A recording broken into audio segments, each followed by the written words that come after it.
हे फक्त एक व्यक्तीला बदनाम करून एका गावाची प्रगती, तीही विकासाची, थांबू शकत नाही.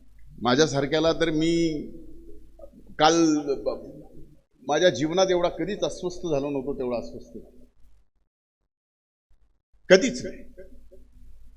या बीड जिल्ह्यामध्ये कुठलीही घटना घडली, कुठलाही खडा पडला की माझं पावती माझ्या नावावर आहेच, माझ्या विरोधात भाषण आहेच. मी म्हणलं केलंय तरी काय, बरं झालंय कुठं, कुणाचं झालंय, त्यो कोणत्या जातीचा, त्यो कोणत्या जातीचा, घेणं नाही देणं नाही, वाजवा धान्याला.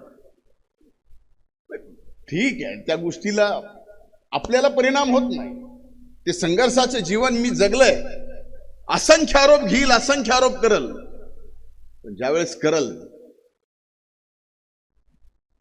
मी कधीच हातात खरा कागद घेतल्याशिवाय कुणावर आरोप केला नाही. मला आज करायचंही नाही, मला काय या विषयावर बोलायचंही नाही.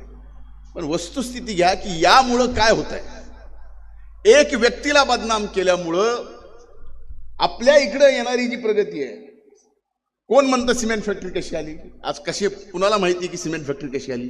ती सिमेंट फॅक्टरीची जमीन पासून सिमेंट फॅक्टरीला त्या माझ्याकडे असलेलं राखेचं टेंडर पूर्ण फुकट 1 रुपया न घेता त्यांना दिलं, त्यावेळेस ती सिमेंट फॅक्टरी तिथं. एबीपी माझा, उघडा डोळे बघा नीट.